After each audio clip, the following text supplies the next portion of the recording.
everybody. Welcome to Autism Awareness Australia's Ought to Know webinar series. My name is Nicole Rogerson. I'm the CEO of AAA. Thank you, everybody, for joining us today, which is going to be a really lovely chat with two people who I'm happy to now call my friends, and I welcome them very much to the webinar. So Kat Peereboom and Tim Pride are two parents that are joining me this morning. Kat, Tim, thank you and welcome.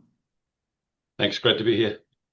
Absolute pleasure to be here. Thank you for having us. Not at all. So it's a slightly unusual one today in how we're going to talk, and it's going to be a very free, open conversation that I have asked Kat and Tim to share their experiences of their family today. So we're going to speak pretty openly and honestly. So I think that's the warning to anyone who might find some of the topics we're going to discuss today a little bit difficult.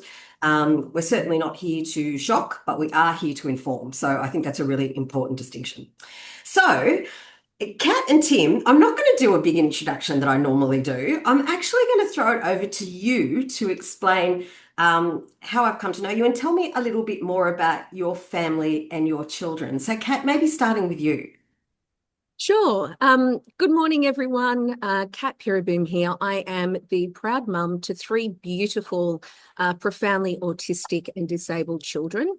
I have met Nick and the wonderful team at Autism Awareness Australia now over my, I guess, close to decade within the space.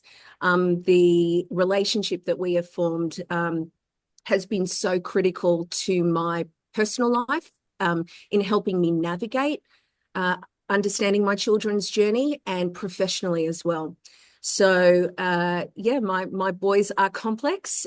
They all have a level 3 diagnosis with a severe intellectual disability diagnosis. We have PICA, we have severe AFRID, we have ADHD, and a few more in the alphabet mafia, which makes my life beautiful and equally complicated. Can you just explain what PICA is and AFRID? Could you explain the alphabet for those who don't know? No worries. PICA is basically the consumption of inedible objects. So somebody who reaches for things such as soil, razor blades, my son has eaten razor blades, a whole range of different things that are not regarded as an edible object. AFRID is avoidance food restrictive intake disorder. And that is basically somebody who just really can't look at anything other than what their brain will allow them to consume. So my son only eats 3 foods. They are white foods, and then we supplement him with a formula in order to ensure his growth and development still is on track. And just on a professional side, I train first responders to understand the disabled and autistics in the field. And I also have a dancing school that supports disabled students as well. Which we can see behind you. Thank you, Kat. And Tim, welcome. Can you tell us a little bit about your family? Sure. So I'm married 25 years now to my beautiful wife, Emily. We have 2 wonderful sons. The younger is Alex, who's 17, who's profoundly autistic. We were living and working overseas with so much capacity and the world in front of us, doing what we could do to make it a better place. When I guess Alex's supports and his requirements became evident to us, we relocated back to Melbourne 14 years ago. When we realised that he'd need a lot of specialist help. Since then, his needs have been dominant. We've focused on those. We've sort of reset our priorities, and we do whatever we can to help Alex have his the best experience of life that we can. I guess I'd describe his as a profoundly disabling presentation of autism with various severe comorbidities. I won't go into the details unless anyone's wanting to know those. We describe his daily existence as a fragile balance. He has moments of contentment and pleasure, which are beautiful and make everything worthwhile, and then a fair bit of the time chaos and utter distress, which makes things really tough. We work hard to stay together as a family with supports. The NDIS supports are certainly critical for us now, with trying to stay safe, keep Alex safe, keep those around him safe, and keep the community safe with Alex and his presentations, his behaviours, which are pretty complicated, and to try and boost Alex's quality of life. That seems to be the big focus for us. And I'll say this about Alex, despite the massive challenge that he faces every day, he fronts up full of energy, with a cheeky glint in his eye, a great sense of humour. He loves his close relationships with his trusted carers, with whom he does life, Alex style. Alex style, love it. And I guess that segues into, what does a typical day look like? Because all of your children are still technically children, school-age children. So you're still in the school system. Is that right, Tim? So Alex is 17. He hasn't been able to go to school for a few years. So he got, there's very rarely in Victoria that they give a exemption on I think it's Ministerial Order 715. It's not in the student's best interest to go to school. So Alex has got one of those, and his life's been much better for it. In our case, I don't know that would be the case with everybody, but he's I guess I'll give you a bit of a insight into what it's like here. So we have a pretty organised, we call it Alex's individual learning program. So his mum, Emily's a school teacher, so that helps. And we've got some really resourceful people around as part of the team that helps us to support Alex as well as we can, who put together a program which involves a lot of variety, a lot of exercise, a lot of life skills development, a lot of sensory loading to keep it not too understimulating or overstimulating for him. And he does, I guess that's sort of morphed into doing things that are heading towards vocational things, like dropping things into mailboxes, which took that took months of practice. It's not too scary to put something into a mailbox. So that's the sort of level that we operate with Alex, and he won't stay at home all day, so he never has a down day. So I'll wake up in the morning and have a bit of a slow start, like a teenager would, getting up out of bed and into the shower. But then once he's out of the shower, he's adrenaline's going, his anxiety starts ramping up, and he's ready to get out and head out. So he's an hour and a half ago, he would have still been here at home, and it was very noisy. You wouldn't have been able to hear me speaking while he was in the house. He's only he's minimally verbal, but boy, is he noisy. So he'll be out creating a lot of noise somewhere else at the moment, and they can enjoy that, and he can enjoy the interactions with some two support workers with him, trying to give him a good day.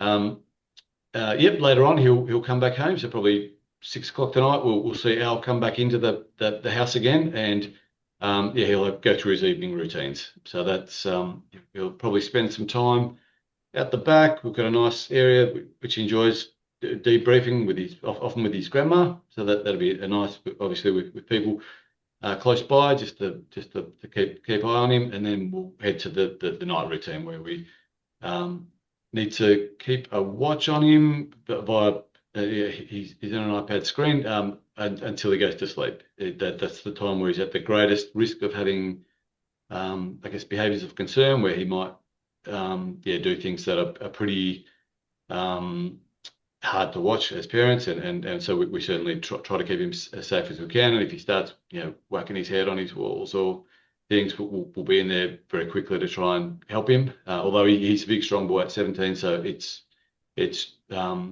doesn't look like probably a typical household, and we're certainly always on high alert when Alex is at home.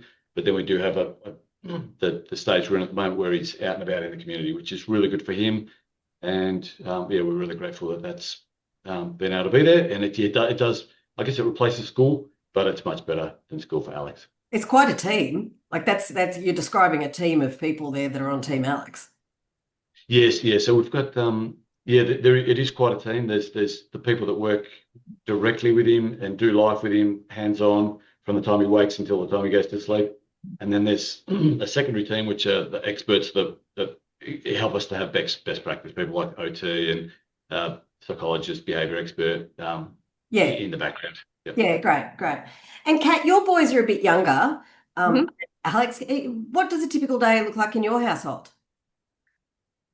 Start time is anywhere from 4 a.m. If we've managed to get more than 2 to 3 hours sleep in a night. I still have one of my children who is up and down like a newborn. But a typical day starts at 4:30 in the morning, and it has the day begins with feces pretty much throughout the entire house, and two of the children urinating on a carpet somewhere. Once we've cleaned that up and, got nappies back on, we start the day. It's 4 days a week. My boys do therapy at 7 a.m. That works for us. They're fresh. It helps them regulate throughout the day. And it really it's wonderful for my boys. My boys do about 7 or 8 therapy sessions a week between physical things and OTs and speechies and behavioral therapists and such and so forth. And then they're off to a wonderful school. And I know we'll get into education pathways a little bit later, but after loads of discrimination and rejection and heartbreak, I have found an exceptional school. And they love school, and they just love going to school, and their teachers and educators are phenomenal. And then when we come home, it's a combination of downtime, swimming in the pool, jumping on a trampoline. One of the things that I do in my household is the only structured routine that I have is their bedtime routine. So it doesn't matter where we are in the world, bedtime is always the same. Outside of that, as long as there is familiarity in their routine and their day, I change things up because that's life. So people come and go, employees come and go, teachers change every single year. The allied health provider that you connected with is going to move on and have a baby or move to another state. Life happens. And so I very early on wanted to make sure that my boys had a flexibility in their adaptability to life. And that really has worked for my family. They'll come in and I've changed their bedrooms. You live there now, you live there. You've now got an astronaut theme. You've now got a train theme. It's just what works for us. But, our days are also from a parental point of view, it is ensuring that the house is locked, that there are padlocks on the gates, making sure that the front door is locked so our children can't run out and abscond, which has happened many times. It is coordinating with medical specialists, our support worker team, their allied health, team. It's making sure that I've hidden all of the medication in places that they can't reach. Oliver's Pika is for frozen goods. He will actually eat raw chicken, making sure that, that there are padlocks on our freezer, which is in my house reasonable and necessary to put padlocks on things to ensure my children don't get salmonella poisoning or hurt themselves in any kind of way, shape or form. So it's complicated for them. They have a beautiful life. They have a musical life. One of the things that I love once we clean up everything in the morning is I have cuddle time with all of my boys in my big bed. Could be one at a time, could be the whole lot, but cuddle time is so special for us. And then we do a little, when we walk out the house, we do a little boogie. And it's whatever song we're picking at the moment, but dancing and having a musical household just elevates them. It elevates my mood, even if I haven't had a good quality of sleep or, my son. Yeah. It's how your family rolls. Yeah.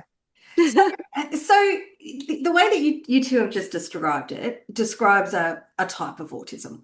So I guess we've had some questions over the last week about this webinar, about an event we're going to put on later in the year, but we've used the term profound autism when describing this type of autism. And some people don't understand why we're using that phrase. From your perspective, why do you think that distinction is important? Why do you think or do you agree that we use that term? And if so, why would you think it's important? I wholeheartedly agree with the distinction, because without the distinction, our children are invisible. And, you know, we know what the general public's perception of autism is. But I can tell you right now, when I'm working with police officers and paramedics, a single word that is a universal understood word is described in less than a second. And if somebody is self-harming, if somebody is putting their loved ones in a violent predicament, or whatever that situation may be, profound is a very quick descriptive way to ensure everybody understands what we are talking about. And, you know, I just think that families like ours have been excluded from a conversation that has impacted funding models, it's impacted research, it's impacted the supports that we need. And I feel that it genuinely has a place. And I'll get onto the DSM-5 later, but, you know, I think that profound autism really is a clear and concise way to describe what we go through and what our community goes through on a daily basis. Yeah, and I think it's worth of note. Autism Awareness Australia did not make this distinction. This is an international distinction that has been made and that we're just acknowledging. Tim, how about you? What are your feelings about the use of the word profound? Yeah, I'm very much a pragmatist, and for me and our circumstance, it's very practical. It's when you turn up at the ED department at hospital under amazing duress and with a child who, or your son now 17-year-old, who's likely to be causing themselves a lot of harm, you need unusual help and exceptions to normal policies. You need to cut right through a system that is not built or designed for them. And if profound autism helps you to get there, then that's what you need. If he's having a meltdown in a public space, dealing with security or police, you need quickly to be able to signal, this is what's going on here. Saying that my son is autistic doesn't cut it. Pulling out a colour wheel, that's not going to cut it. Effective categories are needed. Some people think they're unhelpful. I think that not only are they helpful, they're essential. I think they signal important information, they categorise and help prioritising, they help get to access help for someone like Alex, they help to avert serious behaviours of concern, and just keep life practical. For almost anything in life, we need categories. It goes even into things like research and policy making. When you clump all autistic people together in a single category, I think you alluded to that, Kat.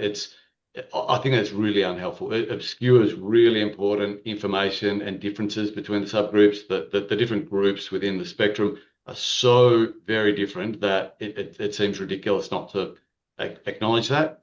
We have things, I guess in the UK, where they've done more research than we have here, that there's they quote that the life expectancy for those with autism is 16 years less than the average life expectancy there. But they also then slice down to those with an intellectual disability. So this is going to capture and overlap a fair bit with what we're calling profound autism here. Their life expectancy is 30 years less than the average. And those who don't have the intellectual disabilities, it's about 6 years. So they're very different outcomes for the different categories. And I think it's just not helpful to mash them together in big averages that obscure such important information. How do you deal with that when, I know myself when, when we look at the media, the autism spectrum has become so broad now, we're using one word to describe many, many different presentations. You guys are talking about one particular presentation. How does it make you feel when you see the way autism is potentially simplified in the media sphere? How do you grapple with that, Tim? Yeah, I guess we and families like ours live in the real world. Reality just smacks us in the face every day. So no amount of positive spin or pretending can change that. So when I see things presented, if they're just someone else presenting their own experience, I'm quite comfortable with that. In fact, I take joy in seeing people in different parts of the spectrum thriving and contributing really substantially to society. I think that's fantastic, and the world is a richer place for those people. But if the conversation comes to misrepresenting or miscategorizing someone like my son or our cohort, or even worse, sort of wants to screen them out because they're treated as an inconvenient stereotype, that gets a fire in my belly. That's something that it's hard not to get upset. And so, yeah, so I guess in real life, we can't put our head in the sand. We can't live in a bubble of ideology wrapped up with a nice ecosystem that reinforces the good things and ignores the bad things. The bad things are going to happen every day, so we just have to be real about it. Yeah, Kat, what's your view on that, Kat? Look, profound autism is a real life situation. And, you know, our cohort, as Tim has just said, has just, our voices have been stifled for so long, whether it's within the community, whether it's with media representation. And I think that's why this conversation today is so critical. The autism spectrum is just that. We have DSM-5 classifications of level 1, 2, and 3.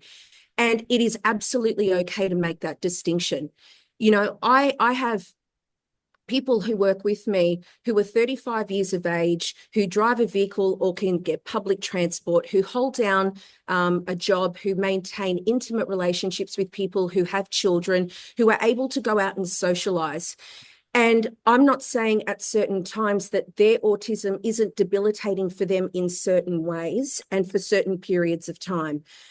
But that is distinctly different from the same 35-year-old who is currently living in an aged care facility, who requires their nappy to be changed 8 times a day, who require a 3-to-1 ratio for support 24/7, who have no way of saying, that person has hurt me, my tummy hurts, I have a toothache.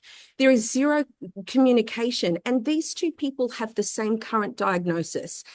And I think that is a real life reality that our community has to face, and that we have these challenges.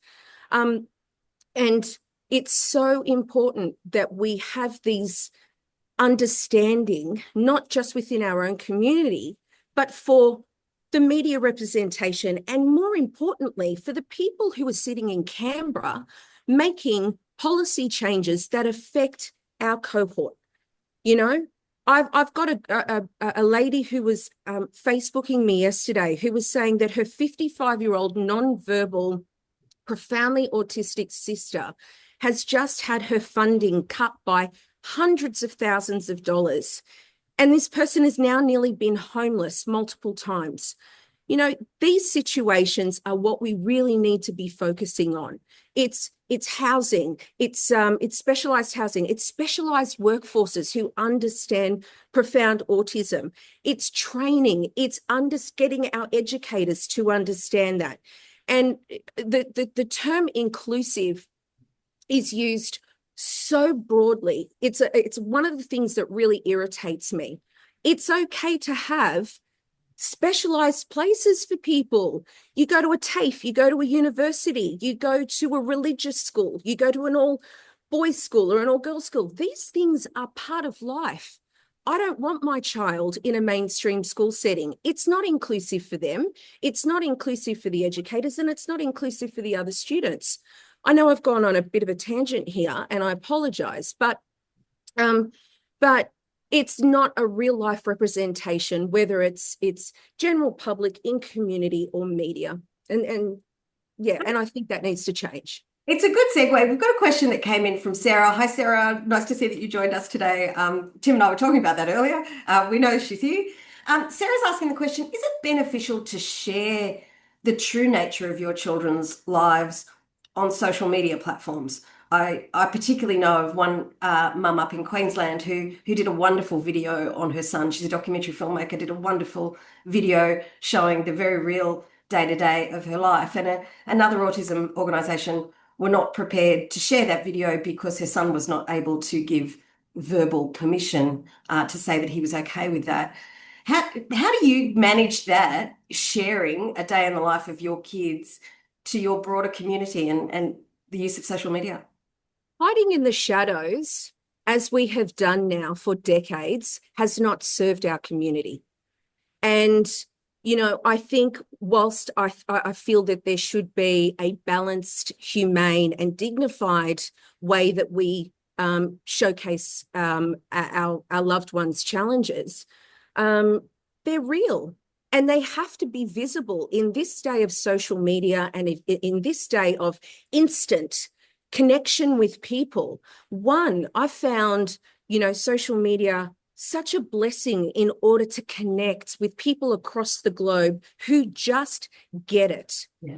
And I know we're talking a lot about, you know, terminology and the people and the struggles that we face, but there's also a real life toll on us as caregivers and providers and our mental health, you know, and the challenges that we have. And just to be connected to somebody else who say, I've lived that, I understand. Have you considered this strategy? That worked for my family. Or, you know, it's a shared pool of knowledge.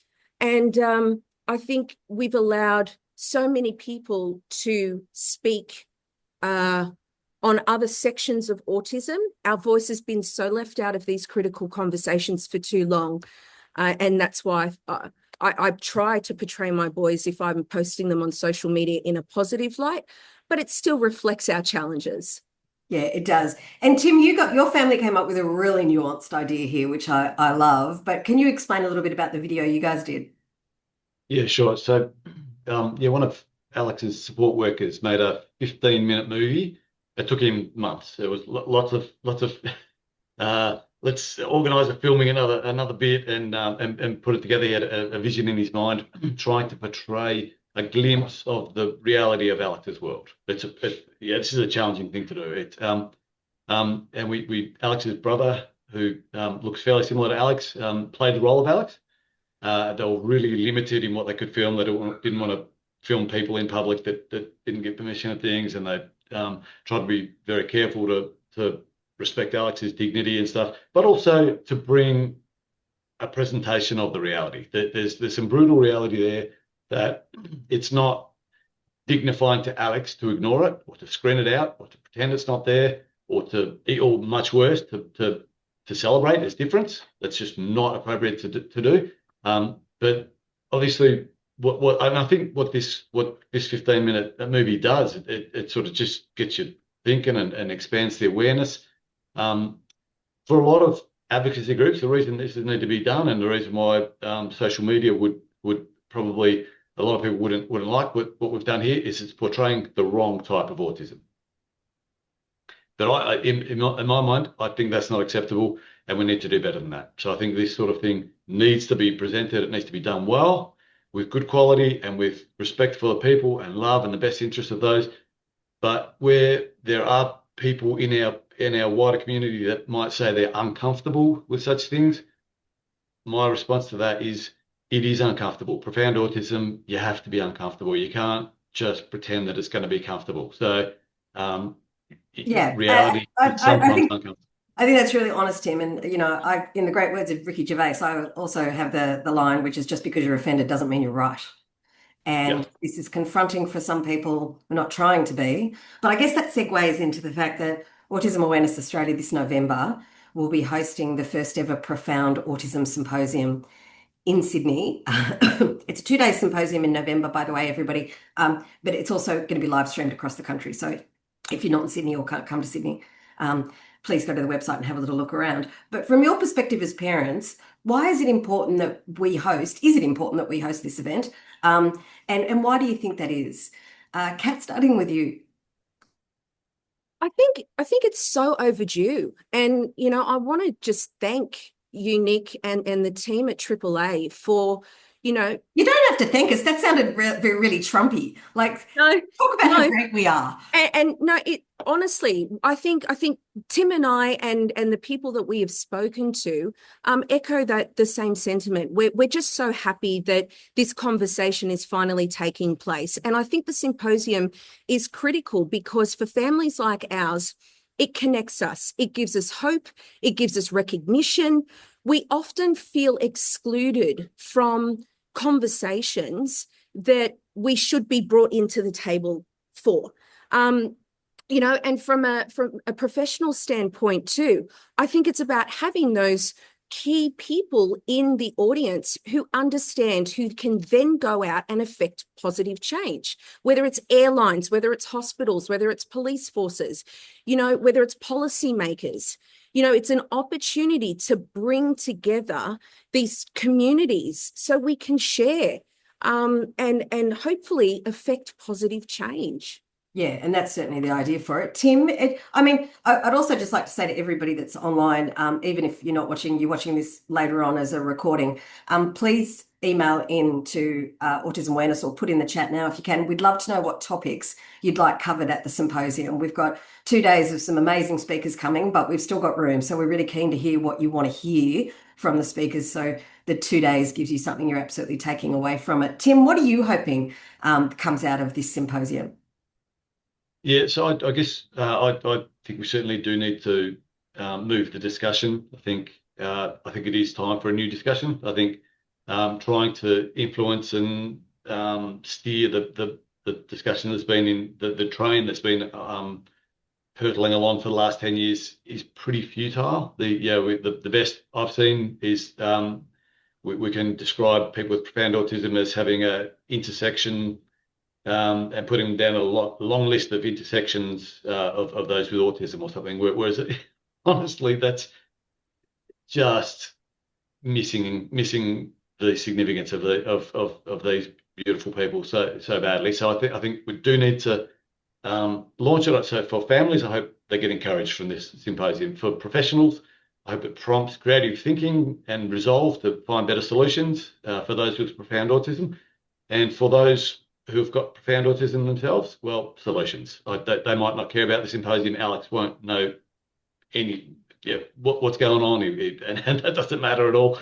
He doesn't know what a symposium is or that it's anything to try and benefit his life. But if it results in him being more seen, heard, and valued, and if it generates solutions that make his life better and lots of other people's lives better, that's a big win. Okay, so as to wrap it up, because we could be here for quite some time, your takeaway, this is the first time, you know, Autism Awareness has come out with really specifically talking about this cohort in a different way. What would you want to come out of this conversation? For some people, you know, this is a bit confronting, the idea of us carving out this particular group and referring to it as profound autism. What's the biggest change you would like to see for your families in Australia in the coming few years as we navigate this new space? Start with Tim. Okay, yeah, so I'd like to see acknowledgement of the different cohorts again. I think to me, what's happened in recent years and probably kicked off with the DSM-5, where the different cluster of groups of different disabilities got put together under autism spectrum disorder. I think I like to talk about lanes, different lanes in the spectrum where they can be very different to each other and have different cohorts, but all heading towards similar outcomes, even if they go about doing that differently. And we can cheer each other on, take an interest, and celebrate their success and movements. I guess what's happened in recent years is that one of the lanes has been able to basically speak on behalf of all of the lanes, and I think they've even effectively removed all the lane markers and left people going, "Wait, okay."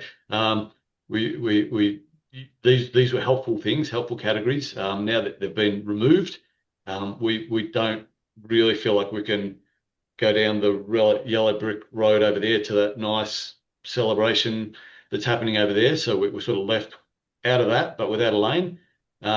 We think we need the lanes back. To treat the different cohorts with the dignity and the unique help and supports and policies that each one needs. Yeah, beautiful, Tim. And Kat, how about you? Look, I second that. I think, futuristically, I would love to see the DSM-5 revised for reasons that I've already expressed throughout this conversation. But what I would like to see in real terms within the next 3 to 5 years is simple, effective change. Whilst it's wonderful to have these big balloon ideas, these things can take 10 plus years to bring into life. And in the meantime, people are drowning and people are, struggling day to day. I would love to see more trained support workers. I would love to see more trained educators. I would like to see school systems and outside of school, once you're 16 or 18, life doesn't just miraculously change because you're now of age. What are the pathways for somebody who is leaving school? What are the pathways for, these people who are being put into, hospitals and aged care facilities? We don't have a housing solution. These are things that can be implemented and changed quite rapidly with the right voices. From a selfish point of view, because I know that there are so many loved ones and parents and grandparents and care providers who are literally just surviving every single day. They don't thrive. Their mental health is so depleted.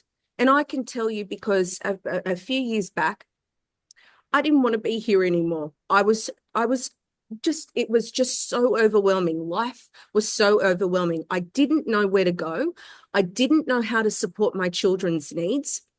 I adore my babies. I want the best for them. And I just didn't know how to support them. And I would go through the house for 3 or 4 days without saying a word because they don't talk to me. And nobody calls you because you lose all your friends, you lose your family, and the whole world just becomes an isolating experience. And for care providers, care burnout is a real thing. And whilst we talk about respite within the NDIS for the person who is the participant, it's respite over here that we need. We need to reset. We need to, we hear about all the time, whether it's the oxygen mask coming down, you put it on yourself before you helped your loved one, or the analogy of the cup half empty versus half full. If we are not taking care of us as well, we can't support our kids. So I think there needs to be some support mechanisms more around carers burnout. And if you are in Queensland, there is a wonderful organisation called the Carers Foundation, and I'm sure there are others, Gateway and things like that, but please try and connect with positive groups and stay away from social media channels of people who belittle you and are toxic. There is your tribe out there. Believe me, there is your tribe out there. So if your experience is invalidated, they're not your people. Every person in this community has a right to express what they are going through. Yeah, So beautiful. And I think, Kat, to your point, the symposium will be, it's for that tribe. That's what it's going to be. So it'll be a very safe space for families and professionals who want to understand more about this very specific cohort. That's the plan for the 2 days in Sydney, if you can make it. But if you can't, obviously, we'd love for people to join us online. Tim and Kat, if I could show you the amount of positive messages that are coming through, it's insane. But suffice to say, I think I can sum them all up with people saying thank you for your sheer honesty here today and sharing your family's very, very personal stories. I am happy to let everybody know that Kat and Tim are going to be with me in Sydney in November for the symposium, along with a whole list of amazing other speakers who will be coming to the website shortly. So look out for announcements. Tim, Kat, thank you for taking the time out of your very busy lives to join us today. I can't thank you enough.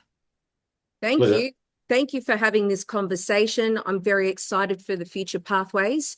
And again, thank you, Nick, to you and your wonderful team at Autism Awareness Australia for providing this platform. Yeah, well, it's going to be great in November. So thank you, everybody, for joining us, whether you're watching live or you're looking at this later. If you have registered, you will receive this video later on and you can watch it at a time that suits you. And these videos obviously then go and live on the Autism Awareness YouTube channel. So you can share them with anyone else you think might have missed today but could get some good information out of it. Kat and Tim, my darlings, thank you very much. And I will absolutely see you in Sydney in November. Bye. Thanks, See you guys. there. Bye.